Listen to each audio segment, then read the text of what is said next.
Hey, my name is Dice for Life, and this is my very first YouTube video. Now, I've always wanted to create a YouTube channel because I always had a passion for creating content, whether it was writing music or editing videos, even creating screenplays. It's something that I always loved, and another great thing that I've loved was technology.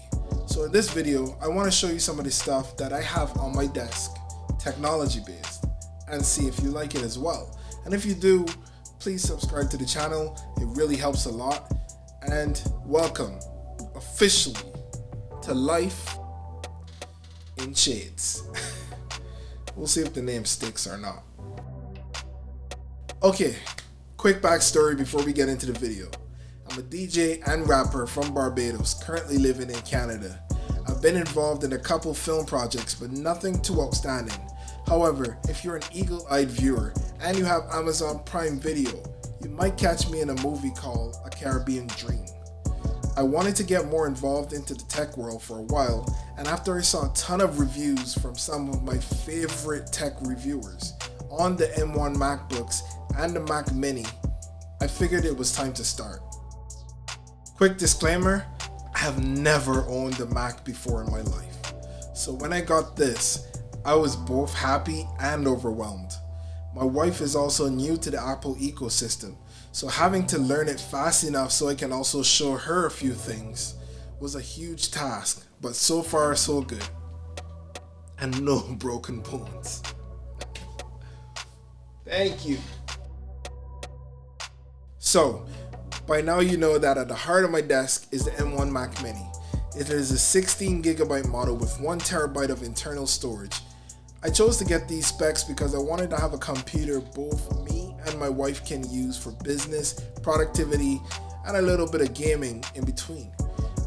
I know the Mac isn't the best gaming computer, but my wife mainly plays Sims 4 and it runs pretty decent on the Mac Mini for her likings. I had also reached out to Terran Rule to find out if I could have multiple user profiles on the Mac Mini. Like I said, I'm a beginner. And he gave me a quick response. If you haven't checked out his channel, I'll leave it linked in the description. He's a cool guy, fellow Ontarian, so salute. Next on the desk, right behind me, I have this amazing monitor from LG. Note, none of this is sponsored. Like if LG is going to give me a new monitor on my first YouTube video. This is the LG 32-inch ultra-fine display Ergo. It has a 4K Ultra HD IPS panel, which also supports HDR10. The colors on this monitor are vibrant, with some amazing black levels and contrast.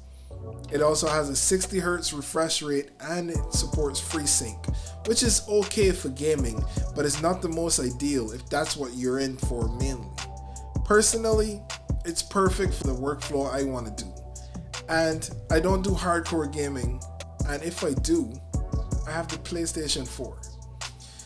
I don't have the PlayStation 5 yet. Just put that out there. The real attraction of this monitor is the ergonomic stand that it comes with. The arm allows you to make any viewing angle you might thought impossible, possible. It's super easy to set up. Hides all the wires in the stand as well. It's too bad they don't sell these stands separately. I have the M1 Mac Mini connected to it via Thunderbolt, but it's a monitor that has HDMI ports as well, 2 of them. Also has a display port, headphone jack, and a second USB 3.0 port. It also has built-in 5-watt speakers, but I opted for something a little bit better. Plugged into the Mac Mini, I have the Logitech Z533 speaker system, and I'm super impressed.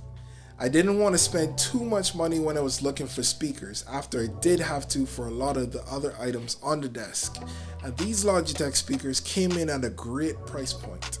I picked these up at Best Buy for around $140. But at the time of writing this script, they were on sale for $120. Really, Best Buy? The two top speakers push 120 watts peak, and with the subwoofer, you get some pretty amazing bass at this price point. If you live in an attached apartment, you might not get to hear these speakers at full volume without upsetting your neighbors. However, our office is downstairs, and let's just say we can get it pumping in here. Now, one of the only limitations for the M1 computers are the lack of more ports. And since my wife and I transitioned from Samsung phones to iPhone late last year, we still have our SD cards full of pictures and videos that we never want to lose. I checked out a bunch of hubs that go well with the Mac Mini, but I wanted to future-proof myself, and I think the CalDigit TS3 Plus was the perfect choice. It's a small dock with a lot of power, some of which I might never get to use anytime soon, but that SD card slot and extra Thunderbolt ports are very handy.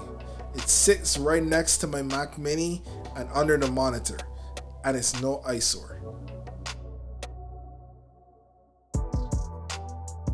So, for my sound inputs, my podcast recording, just an all-around great piece of equipment, I have the Rodecaster Pro. This is something that I've always wanted to own from the moment it was announced, and after a long time of saving my money, I was able to pick up one. I currently have two podcasts, one which is called Life with Dyson Jen with my wife, and we talk about the highs and lows of our relationship, things we go through as parents, and how we get through our day-to-day while balancing the fact that we are from two different backgrounds. The other podcast I have is with my best friend called Barely Famous, which is a weekly show that we do where we talk about past experiences, engage with our listeners, and provide a fun space for non-stop laughs while trying new and delicious beers. This Rodecaster Pro has been able to handle all those needs and more, and I honestly can't say enough good things about it. It cuts out a lot of complications for beginners when creating a podcast, so anyone, literally anyone, can start one. Last but not least is a desk that I have. This is the IKEA Carlby kitchen countertop with the walnut finish. It's mounted on top of two Mickey drawer units, which we use to store our notebooks, pens, hard drives, and more. Also under the desk, I have a support leg, which is also from IKEA, to help with the weight of the Carlby, so it doesn't get any bends in the middle. I plan on putting a false wall using a Linman tabletop in the future, and I got the inspiration for that from the Video Nerd and a video he had when he was creating this setup. I will have that video linked in the description as well if you're interested in creating it yourself. The lighting strip I used at the back of the desk is from Govee and is a smart light strip, so not only can I change the colors from my phone, but I can also use Alexa or Google Home to control the lights as well. Moving back to the top of the desk, we have some wooden coasters that my wife and I got on our trip to Banff that we never used until we made the desk setup. I also picked up a fake plant from IKEA because it adds some greenery to the desk, plus it will help me remember what green looks like when winter comes again. There is also a Scentsy lamp, which not only looks great, but I love the scent that my wife chooses for it. Right next to that is a gratitude sign that my wife got, which makes a great mantra to live by.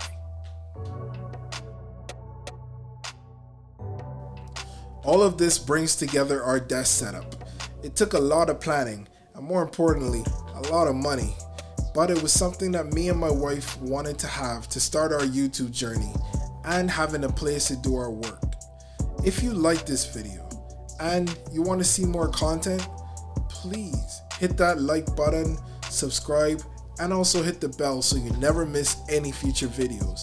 Also, I will be in the comment section as soon as this video goes live, so please feel free to leave me a comment and let me know if you're planning on picking up anything you saw in this video.